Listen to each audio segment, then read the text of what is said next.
अवध के लोगों ने हरिश्चंद्र से कहा, महाराज हम सबको छोड़ करके आप कहीं मत जाओ, आप का जो भी महात्मा का कर होगा वो मैं अदा कर दूंगा, लेकिन आप लोग कहीं मत जाओ। अरे जब राजा ही चला जाएगा तो फिर प्रजा किस काम की, महाराज मुझे छोड़ के मत जाओ।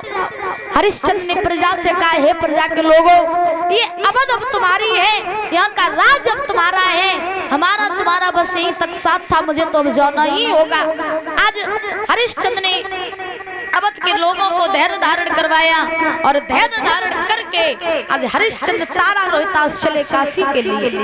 चलते जा रहे, ध्यान रखना बुजुर्गों, समय से बड़ा और समय से ताकतवर दुनिया में कोई चीज हो नहीं सकती है। समय अगर चाहे तो महाराज अमीर को गरीब बनाए देवे, और समय अगर चाहे तो गरीब को भी अमीर बना देवे।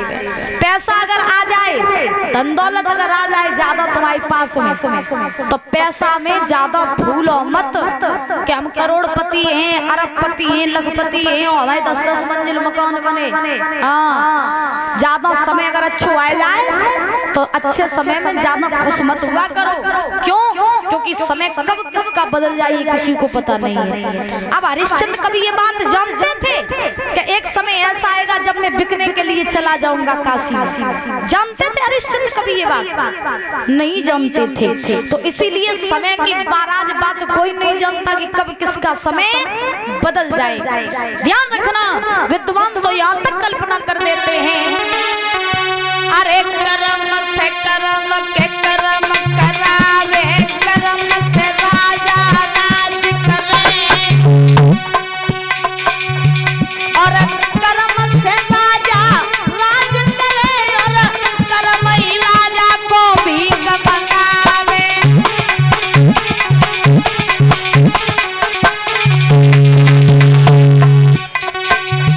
अरे एक दिन राजा हरिश्चंद्र ने राज कियो मन माना। बोलू, अरे एक दिन राजा हरिश्चंद्र ने भरो में तारा घर पानी,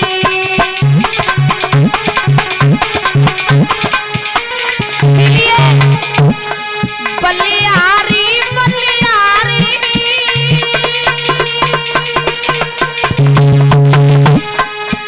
अरे बलिहारी बलिहारी समय तेरी बलिहारी, और राजा से हुई गए भिखारी समय तेरी बलिहारी।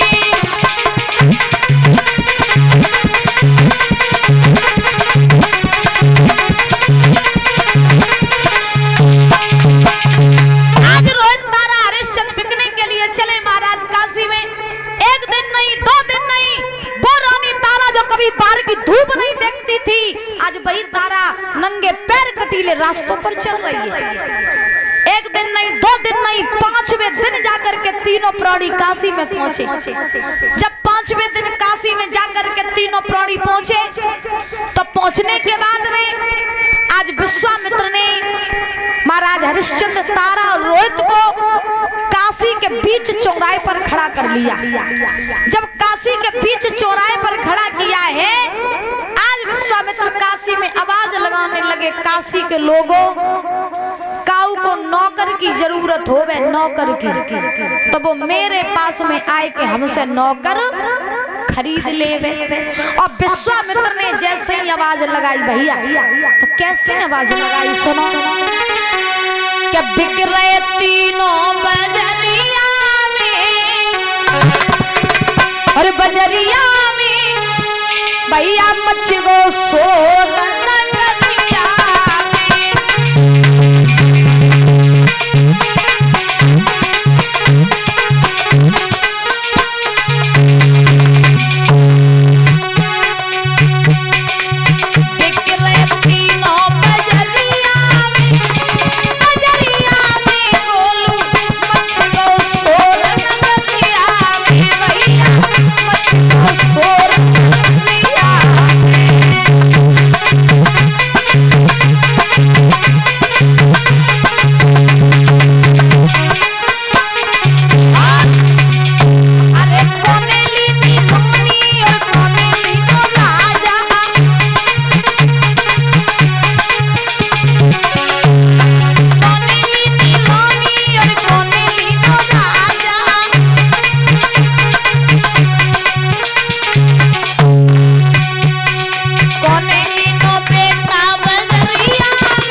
को नौकर की जरूरत हो तो वो मेरे पास में आए, आकर के हमसे नौकर खरीद ले।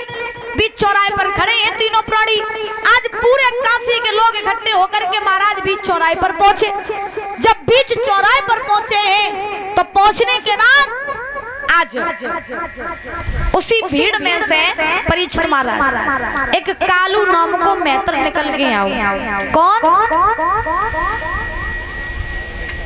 कालू मेहतर। हाँ, कालू मेहतर निकल के आओ। तो कालू मेहतर विश्वामित्र के पास में पहुंचा और विश्वामित्र से बोला, जब बताओ महात्मन, जब पुरुष को का मोल है? तो विश्वामित्र बोले, जाको मोल है 20 बार सोना। तो कालू मेहतर ने 20 बार सोना दिया, हरिश्चंद्र को खरीद लिया। भीड़ में से एक ब्राह्मणी निकल के आई, विश्वामित्र से पूछा, महात्मन स्त्री को का मोल है? तो महाराज विश्वामित्र ने जवाब दिया, इसका मोल है 20 बार सोना। तो ब्राह्मणी ने 20 बार सोना दिया, आज तारा को खरीद लिया। और इसी बीच में 100 रुपए दे रहे हैं अतुल भैया जी डेयरी वाली, इनकी तरफ से आए हैं, बहुत बहुत धन्यवाद है। भगवान सुख शांति प्रदान करते रहे, धन के भंडार भरे रहे, हर इच्छा पूरी होती रहे। बोली गोविंद भगवान की। और ये 100 रुपए दे रहे हैं श्री कश्मीर सिंह यादव बराहर से, इनकी तरफ से आए हैं। भगवान सुख शांति प्रदान करते रहे, धन के भंडार भरे रहे। बोली राधा रानी सरकार की। आज महाराज ब्राह्मणी ने 20 बार सोना दिया और देकर के तारा को खरीद लिया। जब तारा को खरीद लिया ब्राह्मणी ने और हरिश्चंद्र को खरीद लिया कालू मेहतर ने, अब बचा कौन? कौन बचा? हरिश्चंद्र भी बिक गए, तारा भी बिक गई, अब कौन बचा? बेटा रोहितास। अब बचा है बेटा रोहितास। अब महाराज कालू मेहतर ने हरिश्चंद्र से कहा, तुम मेरे संग चलो। ब्राह्मणी ने तारा से कहा, तुम मेरे संग चलो। अब जैसे ही ब्राह्मणी ने तारा से कहा कि तुम मेरे संग में चलो, सो महाराज जैसे ही तारा चल भई, सो रोहित ने देखो कि मैया को खरीद लिया ब्राह्मणी ने और पिताजी को खरीद लिया इस मेहतर ने, और मेरो मोल करवे वालों कोई नहीं। सोई रोहित ने आज तारा के पैर पकड़ ले। और जब रोहित ने तारा के पैर पकड़े तो पैर पकड़ के रोहित बोला, मैया तुम मुझे छोड़ के कहाँ जा रही हो? तो आज रो करके रोहित बोला, मैया तुम छोड़ के तो जा रही हो, लेकिन तुम्हें नहीं पता है जब तुम मुझे छोड़ के चली जाइयो तो तुम्हारे बिना मेरे हाल का है। मैया हम तुम्हारे बिना एक पल भी नहीं रह सकते हैं। तुम्हें खरीद लिया इस ब्राह्मणी ने, पिताजी को खरीद लिया इस मेहतर ने। मैया मेरो कोई मोल करवे वालो नहीं है, मुझे अपने संग लेवाई चलो, हम तेरे बिना मर जाएंगे। और रोहित रोए के बोलो, मैया सुनो, तुम्हें नहीं पता है, मेरी बात सुनो। क्या लगता जीवन की सांसों का और इस तन से नाता टूट गया।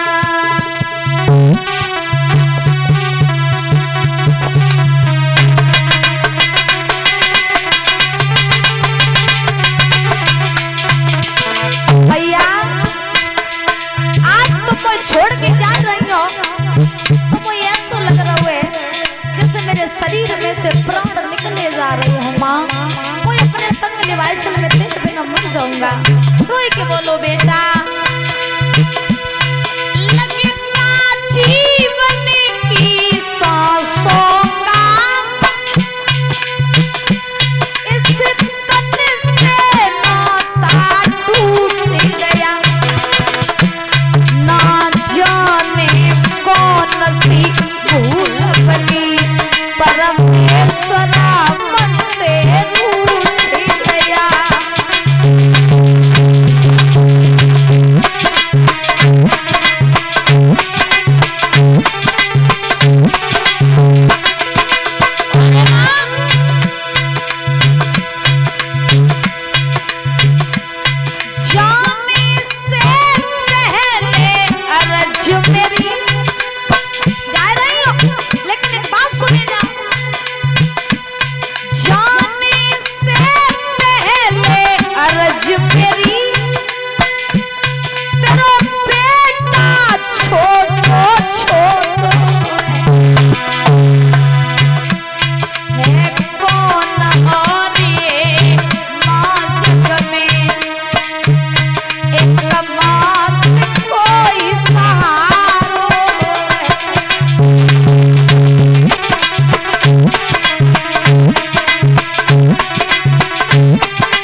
देखो मैया तेरो लाला छोटू है, तेरे बिना कैसे रहेगो मैया, मैं तेरे बिना मर जाऊंगा, मुझे अपने साथ ले चल। और ध्यान रखना एक बात, क्या एक माँ जो होती है ना, तो माँ बिना पुत्र के नहीं रह सकती और पुत्र कभी अपनी माँ के बिना नहीं रह सकता। अगर घर में बच्चे ना हो तो माँ व्याकुल रहती है। ये हमने देखा है कि घर में अगर बच्चे ना हो, कहीं बाहर चले जाएं खेलने के लिए या कहीं चले जाएं, तो माँ को अच्छा नहीं लगता है घर में। आज ऐसा लगता है कि जैसे घर में कोई है ही नहीं। और जब माँ कहीं चली जाए तो घर में बच्चों को अच्छा नहीं लगता है। तो कहने का अभिप्राय कि माँ बिना बच्चों के नहीं रह पाती, बच्चे बिना माँ के नहीं रह पाते। रोहित ने जवाब दिया, मैया पिताजी को खरीद लिया, मैतन ने तो खरीद लो, ब्राह्मणी ने मेरो मोल करवे बारो कोई नहीं मैया, मैं अपने संग लेवाए चल, मैं तेरे बिना मर जाऊंगा मैया, जीवित नहीं रह पाऊंगा। जो इतने वचन कहे रोहित ने, सोई तारा ने झपट के अपने लला को अपने करेजे से लगाए लो। और तारा बोली, बेटा हम तो छोड़ के कौन ना जाए, तो हम अपने संग ही लेवाए के चले। आज तारा ब्राह्मणी के पैरों में गिर पड़ी, बोली मैया तूने 20 बार सोना दे के मोई खरीद लो, एक एहसान कर दे जिंदगी भर न भूली, मेरे पुत्र को भी तू खरीद ले, क्योंकि माँ मैं अपने पुत्र के बिना जीवित नहीं रह सकती हूँ, मेरा लाल मेरे बिना जीवित नहीं रह पाएगा। तो ब्राह्मणी को दया आ गई। जब ब्राह्मणी को दया आई तो ब्राह्मणी ने 20 बार सोना दिया और दे करके रोहित को भी खरीद लिया। अब तीनों प्राणी बिक गए। अब महाराज हरिश्चंद्र से कालू में तन्ने का सुन, चल मेरे साथ में। तो हरिश्चंद्र जैसे ही महाराज चलने लगे कालू मेहतर के संग में, तो हरिश्चंद्र के मन में इतना कष्ट हुआ, इतना कष्ट हुआ कि हरिश्चंद्र जब चले तो हरिश्चंद्र ने मुड़ करके अपनी पत्नी अपने पुत्र की तरफ नहीं देखा। जब हरिश्चंद्र ने अपनी पत्नी अपने पुत्र की तरफ नहीं देखा तो तारा ने हरिश्चंद्र से कहा, महाराज जा रहे हो लेकिन जाओ जरूर, मेरी एक बात सुने जाओ, क्या आज हम इतने बुरे हो गए जो तुम मुड़ करके भी देखना नहीं चाहते हो? तुम छोड़ के जा रहे हो, एक बार मुड़ के तो देख लो। तो जब हरिश्चंद्र ने तारा की तरफ और अपने पुत्र की तरफ मुड़ के देखा तो हरिश्चंद्र की आंखों से आंसू निकल पड़े। जब हरिश्चंद्र की आंखों से आंसू निकल पड़े तो हरिश्चंद्र ने तारा से कहा, तारा लोग मर जाते हैं फिर भी अपनी पत्नी अपने पुत्र को बेचते नहीं है, लेकिन मैं वो भागा पति था जिसने जीते जी अपनी पत्नी अपने पुत्र को बेच दिया। तारा हमारा तुम्हारा बस यहीं तक का साथ था, जितने दिन हम लोग साथ रहे, अगर कोई भूल बनी हो तो हमें क्षमा कर देना तारा, मेरी एक बात सुनो। और रोई के बोले, हरिश्चंद्र क्या कर्म कछु करवाइले और होनी बड़ी बलवान कर्म छई।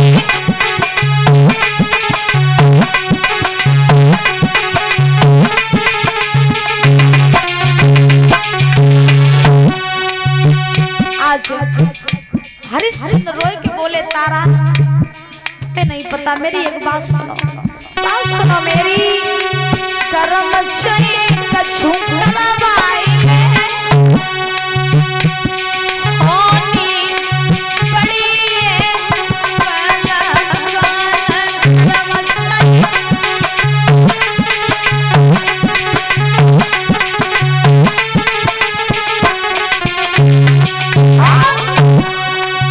एक दिन अर्जुन पे टूटी, एक दिन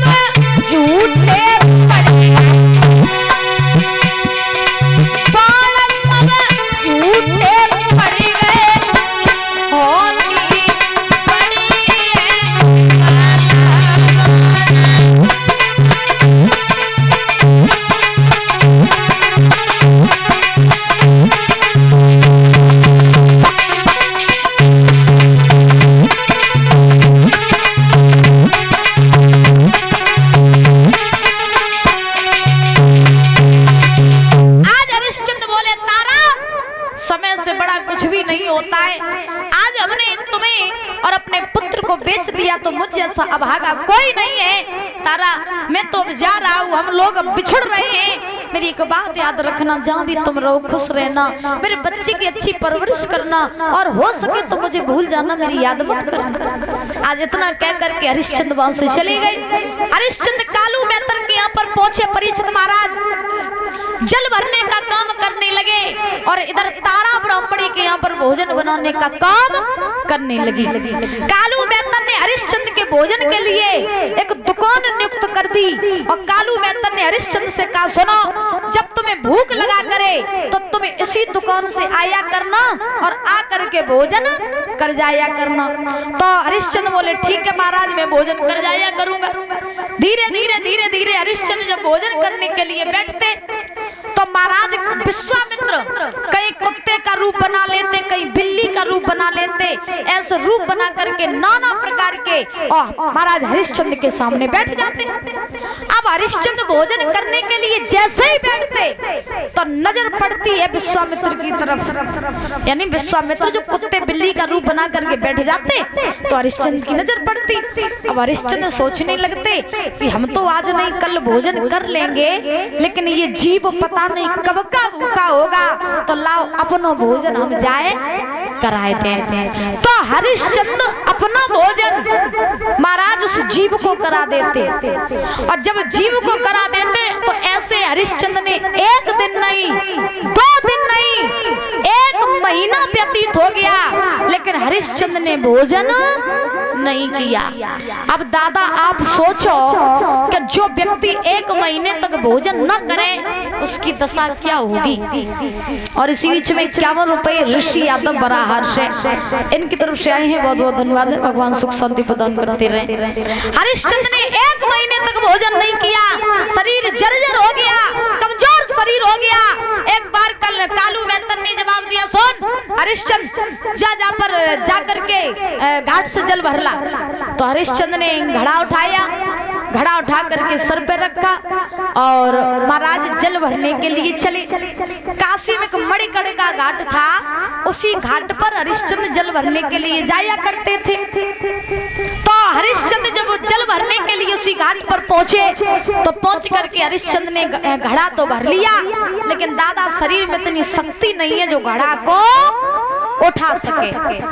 और इसी बीच में 100 रुपए सूरजपाल सिंह यादव बराहर से, 100 रुपए ओम यादव पुत्र लल्लन बराहर से इनकी तरफ से आए हैं, बहुत बहुत धन्यवाद है। भगवान सुख शांति प्रदान करते रहे, धन के भंडार भरे रहे। बोलिए गोविंद भगवान की। हरिश्चंद्र ने घड़ा तो भर लिया, लेकिन शरीर में इतनी शक्ति नहीं है जो घड़ा को उठा सके। हरिश्चंद्र ताकत लगा रहे, घड़ा नहीं उठा, और ताकत लगाई, घड़ा नहीं उठा, और ताकत लगाई, घड़ा नहीं उठा। जब घड़ा नहीं उठा सोई हरिश्चंद्र थक के बैठ गए और रोने लगे, भगवान से प्रार्थना करने लगे, हे नाथ, काऊ ऐसे को भेज दो जो मेरो जो घड़ा को उठवा देवे आए के। अगर मैं को देरी हो गई तो मेरो मालिक हमें बहुत मारेगो, बहुत चिल्लाएगो, तो महाराज ऐसे को भेज दो जो मेरो घड़ा उठवाई देवे। तो हरिश्चंद्र बैठ करके रो रहे थे, तब तक मैया तारा उसी घाट पर जल भरने के लिए आई। जब तारा उसी घाट पर जल भरने के लिए आई तो हरिश्चंद्र ने तारा को देखा, तारा ने हरिश्चंद्र को देखा, तो तारा ने हरिश्चंद्र से कही, तुम क्या कर रहे हो? हरिश्चंद्र बोले, हम जल भरने के लिए आए थे। तो तारा बोली, तुमने जल तो भर लो है, फिर तुम अगर गए का ही नहीं। हरिश्चंद्र बोले, तारा मैंने 1 महीने तक भोजन नहीं किया, मेरे ऊपर शक्ति नहीं है बिल्कुल भी, मैं कमजोर हो गया हूँ, ऐसा करो तुम मेरा घड़ा उठवा दो। तारा बोली, कि तुम्हारी बुद्धि खराब है, तुम्हारी बुद्धि खराब है, तुम कह रहे हो कि हम तुम्हारा घड़ा उठवा दें। अरे तुम्हें नहीं पता, तुम जो घड़ा भर रहे हो वो घड़ा मेहतर के यहाँ का है, और हम जो घड़ा भर रहे हैं वो घड़ा ब्राह्मणी के यहाँ का है। तुम्हारा घड़ा उठवाने की तो छोड़ो, हम तो तुम्हारा घड़ा छू भी नहीं सकते, अगर मैंने तुम्हारा घड़ा छू लिया तो मेरा धर्म नष्ट हो जाएगा। जो इतने वचन सुने हरिश्चंद्र ने तारा के, हरिश्चंद्र सोचने लगे वाह रानी तारा, कि तुम वही तारा हो जो एक समय अपने पति के दुख में बिक गई थी और आज तुम धर्म में फंस गई कि तुम मेरो घड़ा नहीं उठवा रही। तारा उठवा दो मेरा घड़ा, उठवा दो ना। तारा बोली उठवा नहीं सकते, लेकिन हम तुम्हें अकल बता सकते हैं। कौन सी अकल? और इसी बीच में 51 रुपए पिंटू यादव बराहर से इनकी तरफ से आए हैं, बहुत बहुत धन्यवाद है। भगवान सुख शांति प्रदान करते रहे, धन के भंडार भरे रहे। आज तारा ने हरिश्चंद्र से कहा सुनो हम तुम्हें अकल बता रहे हैं। कौन सी? तो स्वामी देवे और अकल बताई और जल में घुसी घड़ा उठाई।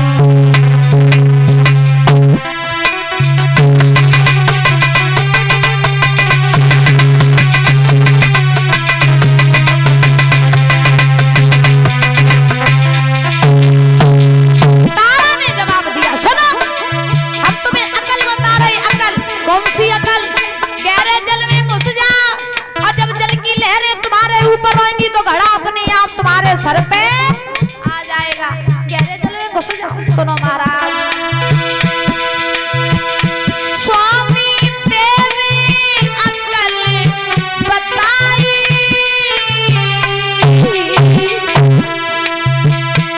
जल में घुसी घड़ा उठाई। स्वामी देवी